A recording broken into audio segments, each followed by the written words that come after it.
faculdade chegou. Eu vou mesmo. Bom, depois de 3, 4 meses, daí eu fui olhar no computador e aí eu vi que eu tinha passado.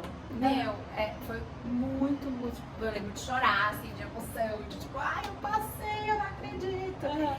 Porque, bom, além de passar, né, tipo, passar num país desconhecido, passar no vestibular, você não sabe o nível de concorrência, você não sabe o nível de dificuldade, né, porque você não conhece. E o vestibular de lá é parecido com o do Brasil? Não. É muito, sim, muito diferente. Eu não podia entrar numa faculdade pública no México. A faculdade pública para estrangeiro é mais cara que a particular.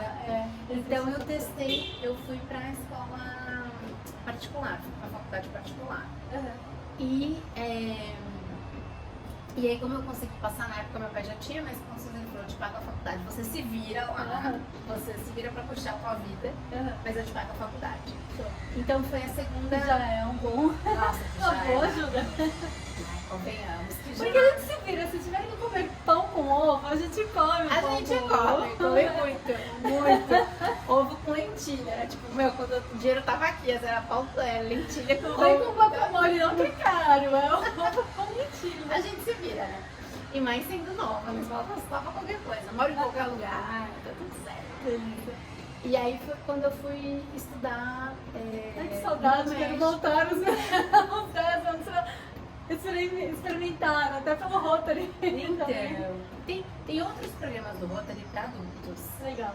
Aí só precisa investigar quais são hoje, né? Porque muita coisa muda, né? Os próprios programas do Rotary antigamente não tinha para ser um adulto assim, era mais questão, galera mais jovem, né? Então, hoje tem. Eu lembro que tinha para adultos, inclusive profissionais, pra você trocar de trabalho e tal. Então tem algumas coisas. E até no mundo do intercâmbio mesmo. Antigamente tinha o quê? 1, 2, 3 opções, né? As opções clássicas que a gente falou logo no início. Mas hoje em dia tem mais de 10 opções de intercâmbio e a baixíssimo custo. A questão do Rotary é uma delas, por exemplo. E tem outras mais em conta que a Rotary ainda. Então, o céu é muito... Não é o limite. Eu sempre falo, o céu não é o limite. Pois é. No mundo do intercâmbio. Você que é especialista nessa área. Eu só te conto a minha experiência. Aí eu deixo com vocês, se você não assistiu, veja todos os vídeos, né? Volta lá. Volta e todos. Daí eu passei e fui morar no México por mais 4, 5 anos e fui para a área administrativa, né? Fui fazer administração de empresas. Eu tinha muita curiosidade de saber como era negócios em outros países. Então eu comecei estudando no México administração de empresas e foi bem legal para entender toda a estrutura. Muita coisa muito parecida com o Brasil. E muita coisa também, legislação, coisas muito diferentes, mas mesmo assim, ainda com as mesmas estruturas básicas, vamos dizer assim. E aí eu fiquei lá por mais 4, 5 anos. Depois eu voltei pro Brasil. Aí eu fiquei aqui mais ou menos uns 7 meses, eu acho. E tive a oportunidade de fazer uma última viagem para estudos, que foi... uma penúltima viagem para estudos, que foi na Espanha. E aí eu fui fazer um MBA. Legal. Que era para complementar os meus estudos que eu tinha feito no México. Então, na Espanha, eu fiz um MBA também de negócios, só que era direção de negócios, né? Aqui chamam gestão de negócios, mas não é exatamente gestão, é direção. Então, você é um diretor de empresa. Legal. E você dirigir a empresa como um todo de uma maneira mais estratégica. Então, uma visão estratégica, uma visão panorâmica empresarial para você ter esse cargo dentro das empresas. E aí também foi muito legal, porque era uma experiência com pessoas de fora em 20 pessoas, então era muita diversidade. E aí mais do que só, né, o aprendizado do curso, a grade, os professores maravilhosos que a gente tinha essa convivência e esse conhecimento empático da nacionalidade do outro. Quais são os seus costumes, o que você faz, por que você pensa assim, por que você não pensa, como é que pensa na sua cultura, né, aulas de marketing, aulas de projeto, como é que você comunica. Então, foi uma coisa assim muito extraordinária também e uma chance da gente conviver entre outras nacionalidades. Então essa pluralidade de nacionalidades para mim foi uma coisa assim muito extraordinária, porque eu entendo que quando você tem a oportunidade de conviver com outras culturas, entender como elas pensam, porque não é só ver como elas fazem, mas entender como elas pensam, a sua cabeça faz, sabe, você expande como ser humano e você é muito mais empático, você sai, pelo menos isso aconteceu muito comigo. Sai daquela caixinha em que a nossa sociedade nos coloca, de forma de pensar, de forma de agir, na forma de consumo, na forma de comprar, nas estruturas. na ideologia, sabe, em tudo, assim. Eu senti que isso fez pra mim toda a diferença como ser humano pra uma expansão mesmo. Esse é o legal de um intercâmbio, né? A gente vai pro mundo para realmente conhecer o mundo. Total. Né? E toda vez que você vai para 1, 2, 3 países, não tem como você não conhecer no mínimo 10 nacionalidades ali em questão de, sei lá, dias. Sim. Né? Quiçá, no aeroporto mesmo você já faz amizade com 3. Né, de diferentes sim. nacionalidades. Então acho que esse intercâmbio cultural aí, ele sempre se expande em qualquer situação que você se põe, Sim. a partir do momento que você colocou o pezinho lá fora, né? Sim, total. A partir do momento que você já... Se você estiver aberta, é claro, né? Exato. Porque já conheci também várias pessoas, e não só pela timidez, mas pela pessoa não querer. Então, por exemplo, tem muito o Erasmus, você conhece o Erasmus na Europa? Sim. Então, o Erasmus é um programa super comum na Europa, né? Sim. Que as pessoas fazem, geralmente ou estudando, ou antes de entrar numa faculdade, com um momento ali mais sabático, né? E eu conhecia pessoas que estavam há quase um ano na Espanha e não falavam o idioma. Sério? Por quê? Porque eles formaram uma mini comunidade ali, fecharam no cerco e falaram, não, só aqui entre a gente. E isso acontece muito entre brasileiros. Entre brasileiros. Então, eu É ia um emendar perigo. nisso. Exato. Eu me recordo muito disso, puxando pra minha experiência na Austrália, né, quando eu fiz intercâmbio por lá, que eu conhecia muita gente, assim, 3, 4 anos na Austrália. Não digo nem um período curtinho, assim. Sim. E eles realmente só ficavam na comunidade Brasileira.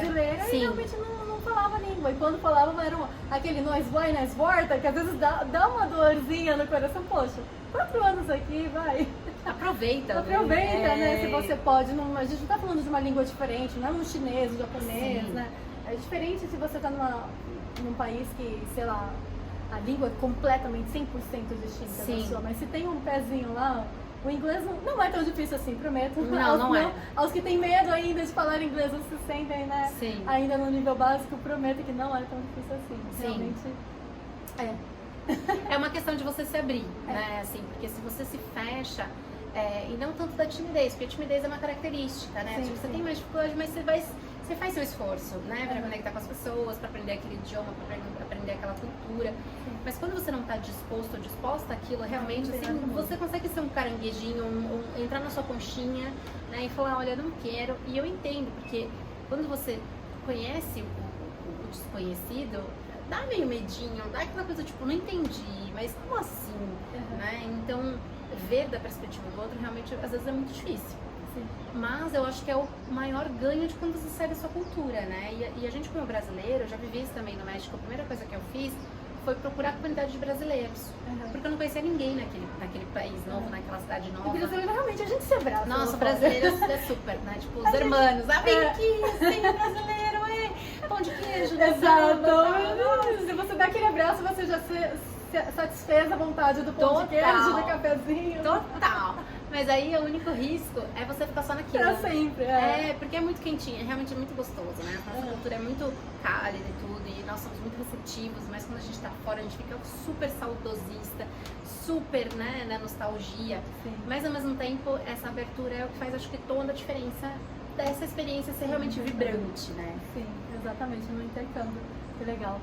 E, enfim, falando um pouquinho, a gente já puxou um pouco o papo de custos, né? Sim. Que hoje em dia o intercâmbio realmente ele está mais democrático, é algo mais democrático, existem diversos programas aí. E, enfim, o mundo gringo traz aí diversas formas e formatos, explicando que viajar é para todos. O que você acredita nesse contexto, né? Viajar é sim para todos, como fica essa questão financeira da coisa? Então, eu acho que hoje já tem várias possibilidades, né, de custear talvez uma viagem por terceiros, bolsas, formas de você conseguir, né, outras formas de realizar esse sonho, às vezes até com voluntariado e tudo mais, né? Eu conheço muito pouco, confesso, então assim, eu vou absorver seu curso, eu vou assistir ele inteiro, pode ter certeza, porque a minha vontade é assim, já quero estudar de novo fora, eu já quero, onde tem uma bolsa pra mim, eu quero viajar e quero estudar fora. Então, eu acredito sim que existem muitas possibilidades, mas também depende muito da estrutura que você tem em casa. né? Porque tem, por exemplo, tem famílias olhando para pessoas de baixa renda, pessoas que têm uma dificuldade de ter a estabilidade e a segurança financeira, vamos dizer assim, o mínimo, que às vezes os filhos fazem parte da renda da casa. E como é que aquela casa faz para ficar sem a renda daquela pessoa, né? Então, eu gosto muito de olhar assim para quando a gente olha para quando a gente fala todos, a gente tem que olhar realmente todos, né? Então, eu acho que para as pessoas em vulnerabilidade, a gente ainda não tem essa possibilidade. Mas para as pessoas que têm baixa renda, que às vezes se programam, se organizam, é uma possibilidade. Talvez não tão fácil, talvez não tão rápido. Eles têm que abdicar, talvez, de uma... Exato, sacrifício. Sacrifício de um lado para benefício de outro e lá para frente. Exatamente. Então, assim, exato.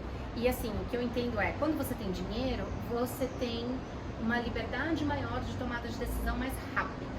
Então você pode dizer, eu vou viajar amanhã, vou viajar depois de amanhã. Quando você não tem dinheiro, você tem que ir para o planejamento. O planejamento é a sua melhor ferramenta de realização, né? Então, o que é o planejamento? É você estudar informações sobre aquilo, adquirir informações sobre aquilo, entender o que daquilo é viável para você, como é que você conseguiria chegar naquilo em um período de tempo, porque às vezes a gente está falando de juntar dinheiro por 1 ano, 2 anos, 3 anos, e às vezes você gostaria de ir daqui 6 meses, mas aquilo não faz parte da tua realidade. Então eu entendo que o planejamento é a melhor ferramenta para quem não tem dinheiro disponível na hora, no momento. E visto isso, então você consegue dar um jeito de se administrar, porque assim, no momento que você tem uma renda, você consegue se ajustar para trocar despesas e custos por economia, né? Então você consegue, por exemplo, não vou no cinema hoje, eu vou guardar esse dinheiro para tal coisa, mas você precisa ter o objetivo. Senão o sacrifício não vale a pena. Né? Você fala assim, guarda o dinheiro, mas guarda pra quê? Se você não sabe qual caminho você está indo, qual caminho serve, enfim. Então você não tem uma meta, você não tem um objetivo, você não sabe quanto você precisa, você não sabe em quanto tempo, você não tem a motivação emocional para fazer aquela troca. Né? Porque a gente precisa sempre de compensação. Então eu entendo que o planejamento é a melhor ferramenta e o conhecimento, que é a informação. Eu acho que é muito que você traz o que aborda no mundo gringo. Né? Então, tipo, quais são suas possibilidades? Quais são, dentro dessas possibilidades, as alternativas? Como é que você faz para chegar nisso? E aí, isso tá dentro de um planejamento. Né? Porque se você falar, não, eu quero de intercâmbio daqui a 1 ano, legal, mas pra onde? Bom, você precisa estudar. Né? Pra onde você quer ir, como você quer ir, onde... E inclusive qual país você quer ir, né? Porque isso vai fazer toda a diferença também em custos. Em custo, exato. Ir pra Argentina ou Chile, pros vizinhos aqui é completamente diferente dos Estados Unidos. Total. Espanha, Austrália. Se você estiver falando de países que são em base euro e dólar, a gente já sabe que multiplica por 5, 6, né? Então fica muito mais desafiador. E quando a gente fala de organização financeira, a gente entra aí totalmente na sua área, especialista, ou depois de todo esse gabarito, praticamente de todo esse background dentro do mundo das finanças, como é que hoje o estudante pode realmente se organizar, ou pelo menos quais são os primeiros passos aí para ele se organizar para fazer o intercâmbio? Porque dentro do mundo do intercâmbio a gente vê tudo, né? Não só essa questão estudar uma língua, mas talvez fazer um voluntariado, então é um custo bem mais baixo. Então às vezes eu preciso só arcar com uma passagem, mas às vezes eu tenho as milhas do tio, às vezes nem a passagem eu preciso bancar. Então tem uma série de outros elementos que podem entrar aí. Como é que um estudante que está com zero informação, zerinho, mas ele quer, sei lá, daqui a 6 meses, 1 ano, qual é o período mínimo aí que você acha que um estudante que pensa a partir de hoje fazer um intercâmbio, ou não só no estudante profissional, um aposentado, ou quem quiser explorar o mundo, como se planejar para viajar? Bom, essa pergunta é muito aberta. Muito aberta. São os primeiros passos, Que não dá pra dar assim, né, uma receita. A gente tá tentando puxar. Não dá pra fazer milagre. Mas assim, eu acho que é o partido da base, né? Antes de pensar no intercâmbio, de pensar em viagem, de pensar em qualquer coisa, olhando para o ideal, vamos idealizar, né? Qual é o ideal do nosso financeiro? O ideal é ter um financeiro pelo menos estável e algo de segurança. Então, assim, o que é muito importante pensar? Eu sempre gosto disso. O que acontece se der tudo errado? Eu sempre gosto de olhar para isso e não desejando que dê errado, tá? Mas se tudo der errado, eu saber que eu tenho um plano, um paraquedas. Sabe aquela coisa assim? Sim. Então, tipo, se você for pular de paraquedas, você sabe que você tem que ter um paraquedas. E você sabe que se não abrir seu paraquedas, tem que ter Tem reserva. um reserva. Porque se der algum problema, você vai ter que usar reserva, né? Então, é a mesma coisa na vida financeira, como eu vejo. Tem gente que emocionalmente precisa de mais segurança, tem gente que precisa de menos. Sim. E isso vai fazer também com que, às vezes, ela se jogue mais rápido, Claro. ou não, pra conseguir fazer as coisas. Exatamente. E aí também tem todo um contexto familiar. Tem família, não tem gente que depende, não tem. Do que você depende como pessoa. E é muito pessoal mesmo. Né? Porque Muito. eu sou do tipo que tá com medo, vai com medo mesmo. Tá sem grana, vai sem grana mesmo. Então, Mas exato. realmente existem outros perfis que não se jogam tão fácil. que não se jogam, exatamente. Então é muito importante, acho que primeiro entender o que você precisa, qual que é o seu Qual é perfil. o seu perfil? Então eu sou a pessoa que corre mais riscos, que corre menos riscos, que precisa de mais segurança. Se não tem segurança, não dá o segundo passo. Então isso vai te trazer, vamos dizer assim, a almofadinha de segurança para você conseguir mais risco ou menos risco. Para as pessoas que não gostam de risco, o que eu aconselho? Ter 6 meses de garantia financeira. Então, o que são esses 6 meses? É o fundo de emergência, né? Que todo mundo fala, todo mundo que trabalha com a vida financeira das pessoas fala, faça um fundo de emergência. Eu acho que as pessoas não entendem esse fundo de emergência até precisarem disso. Sim. Até estarem num momento que é como seguro.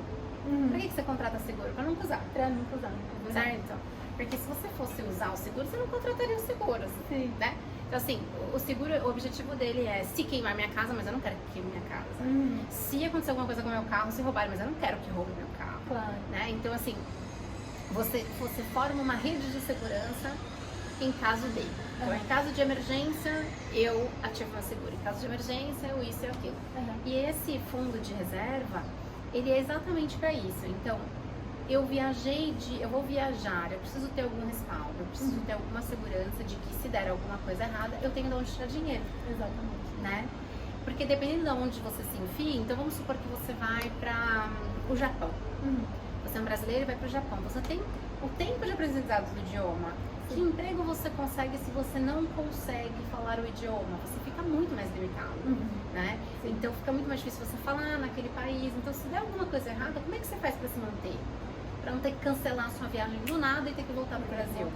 Né? Até mesmo se acontecer alguma coisa, ter aquele dinheiro para comprar uma passagem emergencial, né? Caso você não, a sua não esteja válida, porque geralmente você vai com passagem de ida e volta, mas às vezes precisa qualquer mudar pepino. o plano ali. Qualquer pepino. A gente nunca sabe qual pepino que pode dar, né? Sim. Então, a gente precisa ir porque também tem uma segurança psicológica, sabe? Do tipo, tá tudo bem, se der errado, o que acontece? Se der errado, eu tenho esse plano, se der errado, eu vou por aqui. Se der tudo errado, eu faço isso. Então, você tem pra onde, como, sabe? Você tem o seu esquema ali garantido. Então, esse é o ideal. Esse é o ideal para quando também é um intercâmbio um pouquinho mais extenso. Extenso, sim. Se a gente fala de um intercâmbio mais curtinho, de um mês, aí pelo menos 2 meses de emergência. É que o fundo de emergência, ele é pra vida. Então, independente, né, de você estar em uma viagem, de você viajar ou não, mas você ter alguma forma de você sair de uma situação apertada. Claro. Quais são outros fundos de emergência? Você tem, por exemplo, um alto limite no seu cartão de crédito, sem você precisar usar. Sim. Tá? Então, por exemplo, eu tenho ali um limite 10 vezes superior ao que eu gasto. Ótimo. Conseguir limite de crédito no cartão de crédito não é para gastar. É em caso de emergência. Porque aí você você se respalda com o dinheiro dos outros por 30 dias. Sim. Você não tem que tirar o seu dinheiro por 30 dias. Sim. E aí, se você não conseguir esse valor nesse período, você tem o seu fundo de reserva para colocar ali. Então, esse também é um outro respaldo que é bom sempre a gente contar. Então, ter um bom histórico com bancos, para você ter uma um bom crédito, um limite de crédito no cartão de crédito, e você conseguir saber que com esse dinheiro você se vira em qualquer emergência. Exato. Até a questão do seguro-saúde mesmo lá fora é super essencial, porque o custo de, sei lá, de algum perrengue, algo no quesito de saúde lá fora é muito mais alto do que no Brasil, né? Principalmente dependendo do qual país você está. Então, tendo aí um seguro-saúde, por exemplo, você já economiza caso aconteça alguma coisa. Exatamente. Super. Se você sabe dos Estados Unidos, então não se atreva aí. sem um seguro, pelo amor de Deus. Seguro saúde. Se você tiver que tirar um fiapo do que entrou, alguma coisa na tua mão, você já tá ferrado, né? Tipo, não vá no médico. Mas, brincadeiras à parte, sim. Então, sim, são sistemas de segurança que você pode montar, né? E a outra coisa que eu gosto muito de falar é tente fazer sem dinheiro. Como é que você consegue fazer aquilo sem colocar dinheiro? Sabe? Então, às vezes você consegue uma troca, às vezes você consegue vender alguma coisa na sua casa que você não usa mais, ou alguma coisa que não te faz tanta diferença e você não precisa desembolsar dinheiro. Porque se você desembolsa dinheiro, significa que aquele dinheiro não está sendo investido. E se você não está investindo, se você não está com o retorno do investimento, você está perdendo dinheiro. Então, a melhor coisa é você fazer as coisas sem dinheiro, se for possível. Então, outros meios de.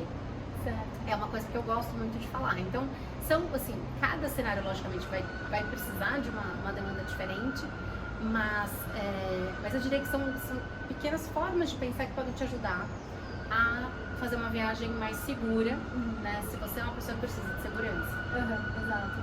Perfeito. E você considera que existe um período mínimo aí que as pessoas precisam se preparar, que quem quer viajar para o exterior deveria, tudo bem, quero viajar daqui a tantos meses, então já começar a me preparar a partir de agora, ou não, deixa um pouquinho mais para frente, porque tem os que, como você disse, né, tem quem gosta de arriscar é mais ou menos, mas tem um período mínimo aí que você acha primordial quando alguém está pensando em fazer um intercâmbio, morar fora? Tá. Eu acho que tudo é muito relativo, dependendo da disposição financeira que você tem, do quanto você já começou a guardar com esse objetivo ou não, se você já tem disponível ou não. O que eu entendo é o seguinte, você precisa ter dados. Para mim, essa é a primeira questão de qualquer viagem. Independente se ela é para intercâmbio, longo prazo, curto prazo, são dados. Então, você saber para onde você está indo, quanto custa a vida ali, quanto realmente você vai gastar. E é uma coisa muito simples, você, por exemplo, às vezes contactar pessoas daquele país que você está querendo ir e perguntar, cara, como é que funciona realmente para viver aí, café da manhã, almoço, janta, transporte, né? Porque aí você realmente vai ter um valor realista daquilo que você vai gastar. Quanto que você realmente precisa dispensar. Se você tem uma fonte de renda, se você não tem, se você às vezes, por exemplo, você é nômade digital, você consegue levar seu trabalho para onde você for, então a renda não é tanto um problema, porque você consegue levar seu trabalho.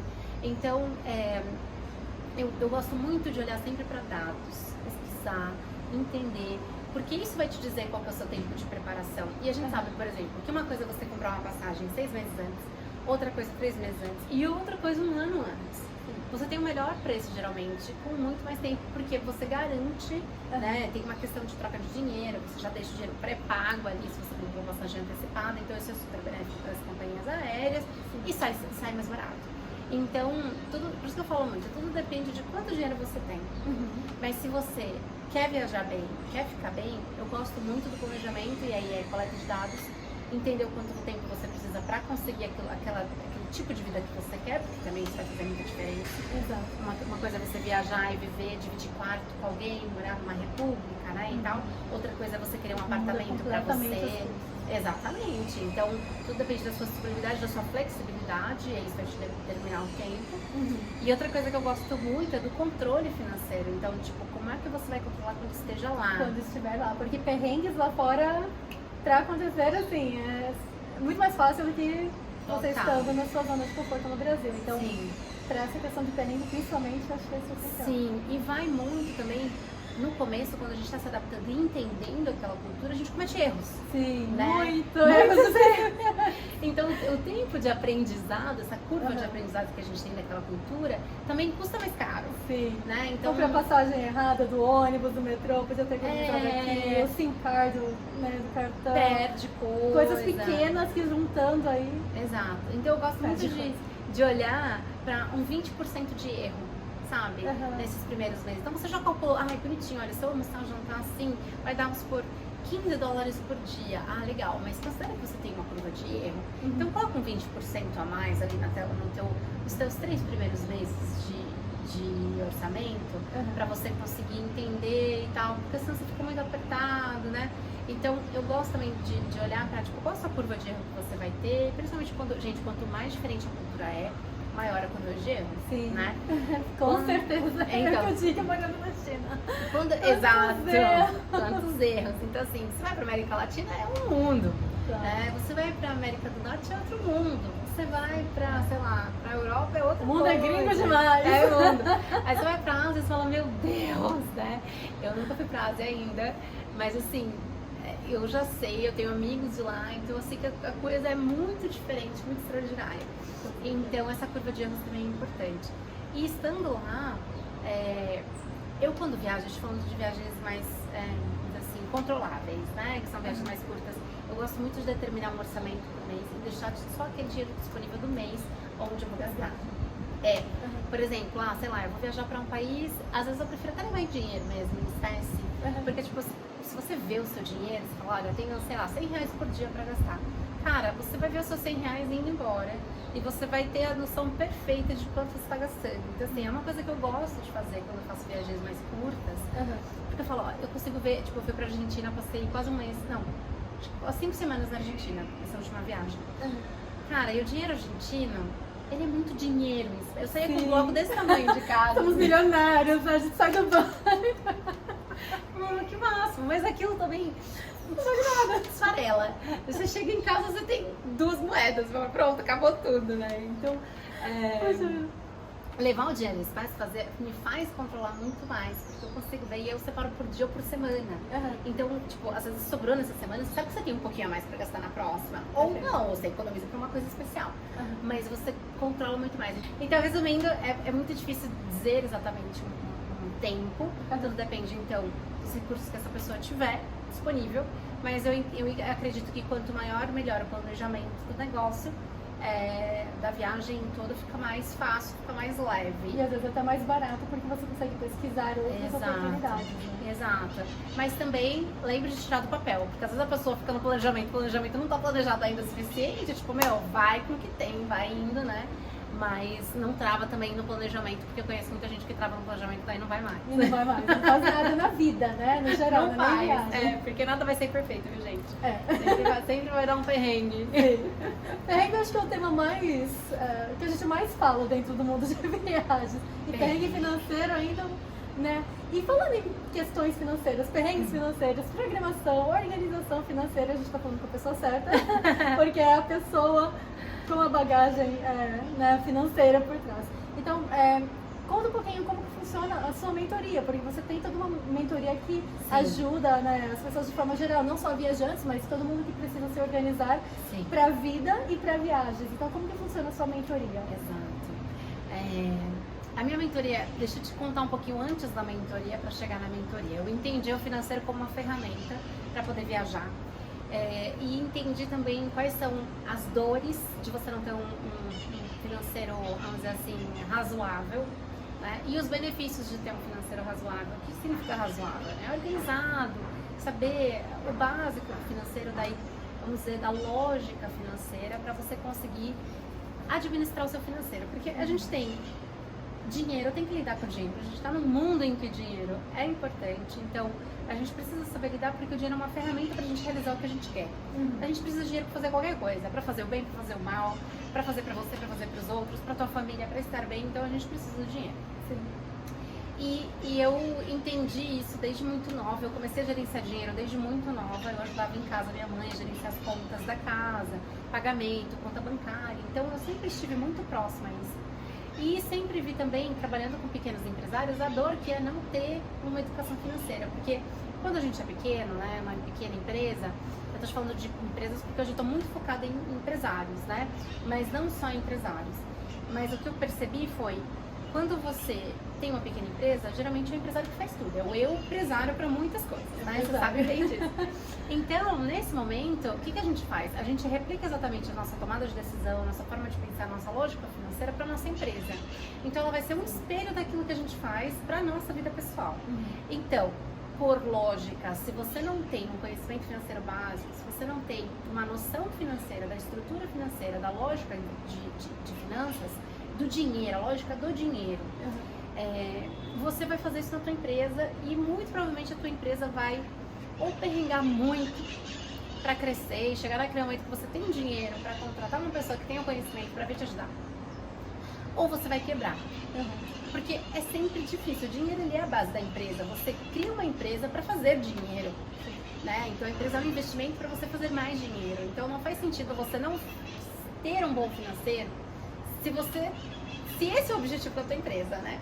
Lógico que cada empresa pode ter uma função, pode ter um objetivo, pode ter um propósito maior, mas sempre vai ter dinheiro envolvido, mesmo se for uma ONG. Sem dinheiro, a ONG não faz nada, ninguém faz nada por amor, né? Assim, não tem como você comprar uma cadeira com amor. Ah, eu te dou amor e você me dá a cadeira. A gente não tem isso, infelizmente. Me dá um abraço, né? Talvez no futuro, quem sabe, né? Esse seja a moeda de troca, mas hoje é o dinheiro. Então, pragmaticamente, dinheiro é importante. E aí, o que eu percebi? Que o dinheiro não é só você entender a lógica do dinheiro, mas também entender a sua emoção por trás do dinheiro. Como a gente vive numa sociedade em que o dinheiro é mal visto, em que o dinheiro é colocado como um problema social, ele não é problema, ele é uma solução, né? Mas ele é visto assim muito pelo olhar também religioso, de que os pobres deverão ser alavancados e os ricos deverão queimar no inferno. Eu falo, meu Deus do céu, mas a abundância, todo mundo merece abundância. Sim. Todo mundo merece viver bem, todo mundo, né? Então a gente tem muitas crenças, muitas estruturas que deturpam o dinheiro. Sim. E a qualidade do dinheiro. Mas o dinheiro, ele é só uma ferramenta, quem dá qualidade para ele é quem usa. Quem usa, você. Exato. Então eu entendi que tem muito essa questão emocional pelo dinheiro que deturma muito a sua relação. E o problema disso é que você leva isso para a vida inteira. Então eu criei um programa que chama Sarando a Relação com as Finanças, que é olhar muito para esse lado emocional, desde o DNA. Então, o que eu chamo de DNA financeiro? O que vem da tua família? O que vem da tua sociedade? O que vem daquilo que vem embutido com você? Não porque você escolheu, mas porque você veio nesse meio. Então, entender isso. Então, como sua família pensa em relação ao dinheiro? Quais eram as brigas em casa? Às vezes as brigas em casa são por dinheiro. Às vezes você escuta em casa, ai, porque o seu tio que tem dinheiro, nananana. E aí é colocado que porque ele tem dinheiro, ele é dessa forma, né? E é muito, essa conexão é muito forte. Então eu gosto muito de olhar para o DNA, olha, como é que eu olhava? Isso já vai cruzando muita informação na tua cabeça de como é que você se comporta hoje por causa dessas crenças familiares, desse DNA que você traz embutido. Pode refletir amanhã, se você não... Que reflete todos os dias da tua vida. Todos os dias. Depois tem a questão emocional da criação, de o que você aprendeu, beleza. E o conhecimento de fato que você precisa ter. Então eu olho para todas, não só a parte pragmática, não só a parte física do dinheiro e a parte lógica, mas também a parte emocional envolvida nisso. Porque o que acontece? O que faz você gastar ou não gastar dinheiro? São seus hábitos. O que faz você querer ou não querer alguma coisa? É o seu emocional, é a sua forma de pensar, é o que você aprendeu. Então, a gente, por exemplo, mora numa sociedade em que o consumo ele é bem visto. Que o consumo é quem tem mais, pode mais, tem poder.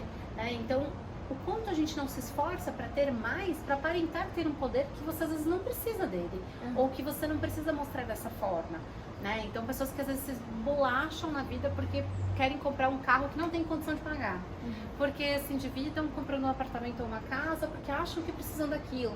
Então, esse programa Sarando a Relação às Finanças é olhar para tudo isso e te mostrar qual que é o caminho saudável do dinheiro, por que é importante para você, o que é importante para você. Então, se eu te disser assim, olha, todo mundo deveria comprar uma casa, tem gente que uma casa não é importante. Sim. Tem gente que fala, nossa, eu preciso da motorhome casa. tá ótimo. Exato. Nossa, Nossa, o motorhome está ótimo. um tiny house, né, que é aquelas mini casinhas, pra mim tá maravilhoso. Nossa, eu posso dormir posso morar num como chama?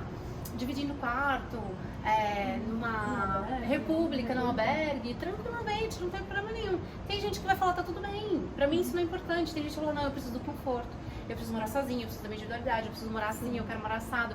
Então, a importância de onde você coloca o seu dinheiro vem de você, não de mim. E aí você que tem que saber onde você vai pôr isso, como você vai fazer, qual que é a estratégia que você vai usar para isso, o que são saudáveis, finanças saudáveis, o que não são, o que é bom para você, o que não é. Então, quem define o que é você. O como, eu te ajudo a mostrar como. Perfeito. Né? Porque cada pessoa é uma história. Então, essa mentoria ela foi construída para isso. O como e pra onde, né? E pra onde, exato. Então eu construí essa mentoria para transformar a vida das pessoas através do dinheiro, né? Então não é aquela coisa do tipo, vem enriquecer. Não, eu não faço você enriquecer. Não, eu não não pra tenho, noite, né? eu Você não tenho ajuda. esse poder. Não, você se auxilia para que a pessoa pessoa possa ter uma prosperidade financeira, Com talvez. certeza. Sim. Mas aí é muito pessoal, né? Claro. Porque o enriquecer, obviamente, é fazer cada vez mais dinheiro e gastar cada vez menos. Sim. Porque as pessoas acreditam que enriquecer é fazer puff, é bombar no dinheiro da noite pro dia e falar, pronto, eu posso jorrar dinheiro por aí que tá tudo bem, sempre vai cair mais. E não é verdade. Essa é uma crença, né? De que você pode enriquecer da noite pro dia e que você vai ter sempre mais e que você não precisa se esforçar ou ter o desafio de você ajustar custos. E não é assim. Né? Muitas vezes você escuta pessoas milionárias que, por exemplo, não pagam luxúrias para filhos. Por quê? Porque ele fala, não, isso aqui não é essencial, a gente vai colocar dinheiro aqui, vai colocar aqui. Então, as pessoas acreditam que enriquecer significa ganhar mais do que você vai esbanjar. Você fala, meu, você pode gastar 10 mil, 100 mil, Conta não 30, fecha. 300 mil, 1 milhão de reais em um mês. Você consegue fazer isso. Não é difícil gastar dinheiro. Sim. Né? Não é Gastar nada dinheiro difícil. não é nada difícil, Nada todo mundo difícil. sabe. Ainda mais com viagem, se você quiser gastar dinheiro, o tanto de coisa que eu deixei de fazer lá fora, Então, você tem que realmente ter uma mentalidade financeira balanceada, né? sim, eu acho que a pergunta-chave, Thaís, é o que é importante pra você? Sim. O que é importante pra você? Se você sabe o que é importante pra você, você sabe onde você vai focar o dinheiro, você sabe o que você vai pagar, você sabe o que não vai pagar. Então, se você tá, tipo, super apertada e pra você é importante não estar apertada, você não vai gastar. É simples, sabe? Então, assim, é isso que eu faço na mentoria. É o que é importante pra você, te ajudar a definir isso. Te ajudar a olhar pra isso, a entender. Porque às vezes parece óbvio, né? O que você quer, o que é importante, mas às vezes você tem tantas coisas que são importantes que você não consegue categorizar ou priorizar, né? Exato. E aí você consegue dar esse norte. Exato. E às vezes você faz 1000 coisas por uma coisa importante que você às vezes não listou na tua cabeça, você não tem clareza que aquilo chama assim. Né? Então, vou te dizer, essa importância pode ser tipo segurança. E às vezes você faz 1000 coisas por segurança, mas não é que essas 1000 coisas são importantes, a segurança é importante. Sim. E essas 1000 coisas, elas respaldam pra você ter segurança. Então, o que é importante pra você? Segurança. Né? Então, você consegue definir isso. E aí é esse caminho, é um caminho muito de introspecção, de autoconhecimento, de autodesenvolvimento, com pitadas de conhecimento financeiro para você ter uma vida mais prática nas finanças também. Então, organizada, sim. Organização, a gente já fala que quem não é organizado paga o dobro. Né? Então, assim, não ser organizado geralmente custa o dobro. Eu tenho bem experiência nisso. Eu sou um pouquinho mais bagunceira, confesso. Então. As trocas de serviço aqui são necessárias. E a desorganização, ela é isso, ela custa um pouco mais de dinheiro, né? Claro. E então, são algumas coisas que são ferramentas que eu vou dando para que você possa, no final, falar assim, pô, legal, agora eu entendi melhor. Então, agora eu vou direcionar minha vida assim. Porque eu não vou te dar uma estrutura fechada e falar, olha, até você tem que fazer assim, assim, assim, todo mês você tem que fazer assim. Não, Você é a sua realidade e o seu jeito. Né? Exato. E você vai olhar para aquilo e falar, puta, isso é muito mais importante para mim do que isso. Então, eu vou colocar meu dinheiro nisso. Sabe? Então, é isso. Essa é a história da relação com as finanças. Perfeito, perfeito. E pra quem está no mundo, do mundo gringo, tem uma relação mais íntima até com o dinheiro e com você, né? Como funciona o nosso projeto aqui em parceria. Quem é do mundo gringo, quem faz parte do mundo gringo tem desconto. Tá vendo? Então falando em dinheiro, você ainda economiza com a mentoria da Esther. Como que funciona o desconto, como que funciona o projeto? Os alunos da Thaís, do Mundo Gringo, eles têm 10% de desconto na mentoria. Perfeito. A mentoria, a gente tem a mentoria individual e tem a mentoria em grupo. Perfeito. Então aí vai depender do que a pessoa quiser, do que fizer sentido pra ela naquele momento, mas em qualquer uma delas a pessoa me procura e tem 10% de desconto, mencionando que é aluno do Mundo Gringo e tendo vez que a gente tem uma provinha pra testar se realmente viu todo o conteúdo. Exatamente, tem um quiz aqui no final. Brincadeira, gente, não tem. Mas sendo aluno... Mas a gente vai fazer, mas fazendo parte do Mundo Gringo, tem o desconto pra você conseguir passar também por essa jornada com mais informação, mais consciente sobre as suas finanças e conseguir prosperar na vida, viver bem com o que você tem hoje. E em relação ao grupo, como que funciona? Você já tem que ter um grupo pré-estipulado ou não? Quer fazer parte de um grupo e espera dar o número de pessoas mínimo? Exato. Também você pode vir com o seu grupo, se você tem um grupo, por exemplo, uma família, se você tem amigos. Sim, pode a família toda se Sim. estruturar, né? Até quem quer imigrar, por exemplo, é um super projeto, né? Total. É necessário uma organização financeira para partir do país, né? Exato. E aí a gente pode até ajustar, quando você tem um grupo específico com esse objetivo, a gente consegue ajustar a mentoria para os objetivos objetivos em comum. Então, tipo, Perfeito. quero emigrar, legal, então vamos conversar. O que vocês precisam pra isso e tudo mais. E se não, geralmente a gente fecha um grupo com pessoas que nos procuram, então fecha uma quantidade de alunos. Eu geralmente gosto de fechar uma pequena quantidade para conseguir dar atenção mais personalizada para cada pessoa e depois concluir o grupo. Então, geralmente a gente chega numa quantidade, eu abro o grupo de vez em datas assim, específicas e aí vai fazendo esse programa. Perfeito, então fiquem ligados porque em breve mais um grupo Sim. abrindo para, enfim, para que o mundo também possa se abrir para você. Exatamente. Perfeito. E em breve também a minha ideia é trazer isso já para um curso online mais acessível, né? E aí com mentorias direto comigo, mas já todo o conteúdo de uma maneira mais, vamos dizer assim, autônoma, para a pessoa conseguir absorver o conhecimento, assim como no mundo gringo, né? E aí ela poder entrar nas mentorias quando for necessário tirar dúvidas, etc. Perfeito. E esse também nos presenteou com um PDF exclusivo para você se organizar financeiramente para viagens, seja turismo ou lazer. Sim, exato. Eu fiz... Ou intercâmbio. O intercâmbio. Qualquer viagem que você for fazer, longo prazo, curto prazo, mas o que nada foi uma ideia de trazer um pouquinho da visão do planejamento, né, que é o que eu falo muito, planejar, coleta de dados e com isso você ter uma noção do que você realmente precisa e tal. Então um guia rápido, bem sucinto, mas que vai te dar ali alguns indicadores para você conseguir construir isso. Então baixa o PDF que está ali também no Trade Pose e você vai ter acesso a esse material. Perfeito. Perfeito. Obrigada, Obrigada Esther. Excelente. E para finalizar, a gente tem aquelas perguntinhas ping-pong, bate-volta. Ok. Com relação não só a finanças, mas principalmente a viagem. Quando a gente fala em país, se você tivesse que escolher um, qual você escolheria? Hoje é o Brasil. O Brasil. Outro país que eu amei e foi doído voltar foi a Espanha. Amava a Espanha também, mas o meu país principal sempre vai ser o Brasil. Sempre vai ser o Brasil, perfeito. Então se tiver que escolher um para viver pro resto da vida, é o Brasil. É o Brasil. Comida? Comida do Brasil, coxinha. Do Brasil e do Peru? Do Peru. Fala Eu o gosto. Não. Eu gosto de calça. A causa maravilhosa. Se você não conhece, vai procurar o que é Causa calça. peruana é a melhor do planeta. É muito gostoso. É muito boa. E da Espanha? E da Espanha, cara, eu gosto muito daquele molho de tomate que eles fazem, eu não lembro o nome agora, mas eles fazem umas tostadas, assim, de café da manhã, que é um pão na chapa. Nossa, E eles tomate colocam um molho de tomate feito com alho e azeite, é maravilhoso. É tipo uma brusqueta. É tipo uma brusqueta, exatamente. Muito bom. Perfeito, perfeito. E se puder voltar no tempo, assim, você teria escolhido outro país pra viajar, pra ter feito seu intercâmbio ou não? Eu acho que foi muito ideologicamente, assim, né? Eu vivi a experiência que eu tinha que viver, foi a melhor coisa que vivi. Então não. Não seria. E se você quiser escolher um próximo país para um próximo intercâmbio, para onde você iria? Eu tenho muita vontade de ir para muitos países.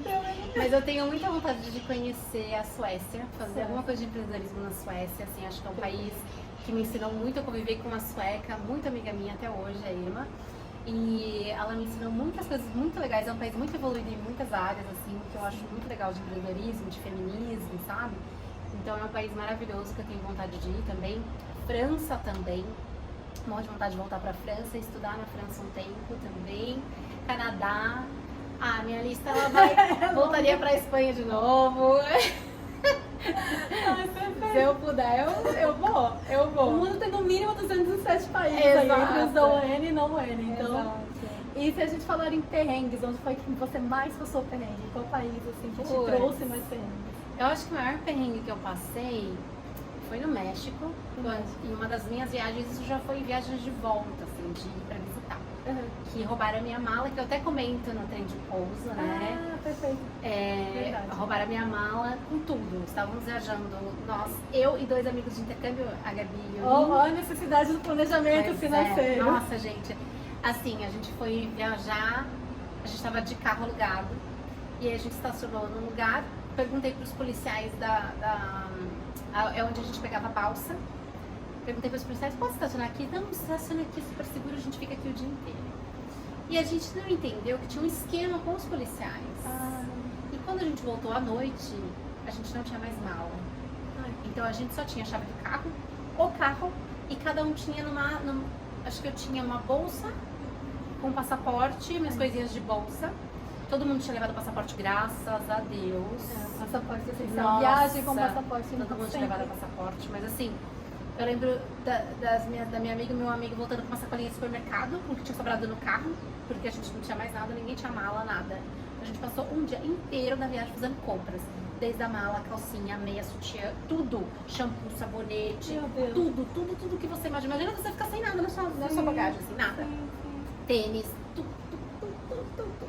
Esse foi o maior perrengue. Ai, que tristeza. O planejamento financeiro te salvou, mas Pois é. o perrengue não... Essa hora do cartão de crédito que eu te falo. Tipo, meu, você vai ter um gasto extraordinário. Depois de 30 dias você vê como é que você paga aquilo. Mas naquele momento, o que você faz sem uma calcinha, sem uma meia, sem uma mala, sem um shampoo, sem uma blusa pra colocar, sem nada?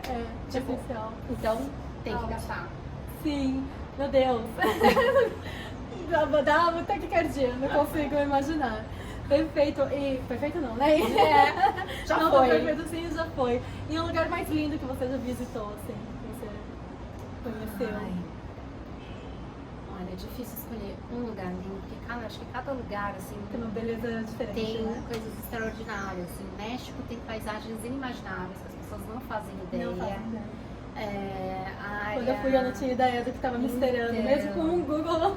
Exato. Não é suficiente. Não é suficiente você sentir o cheiro do lugar, você escutar o barulho do lugar, você olhar para lugares que você não consegue ver no Google Maps, por exemplo. Mas assim, o México, o sul do México é muito rico, muita natureza, muitas coisas lindas.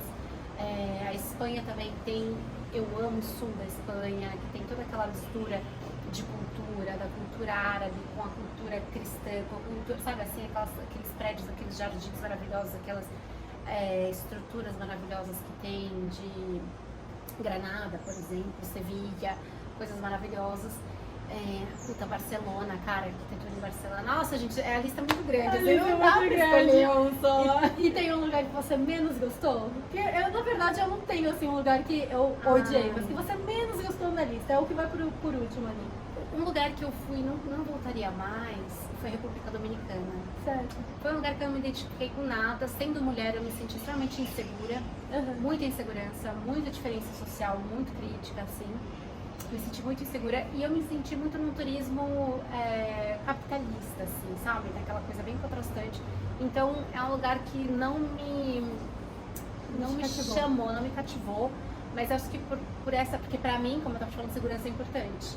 Então eu me senti insegura num lugar, é uma coisa assim, tipo, não vale o preço. Sim. Sabe? Não vale. De acordo com suas características. Exatamente. Então pra mim foi uma coisa que bateu muito. Apesar de eu ter amigos muito queridos lá, foi um país que eu falei, meu, não me sinto bem aqui. Sim, entendido. Pois é. E por último, se você tiver que dar um conselho para viajantes ou quem tem sonho de viajar, que conselho ou que palavra você daria, ou característica que essa pessoa tem que ter? Uma frase, uma palavra para alguém que quer viajar ou tem sonho de viajar. Se joga. Se joga! Excelente! Se joga pra esse mundo gringo. Vai, só vai. Vai, perfeito. Ai, muito obrigada. Obrigada, Thaís. Amei.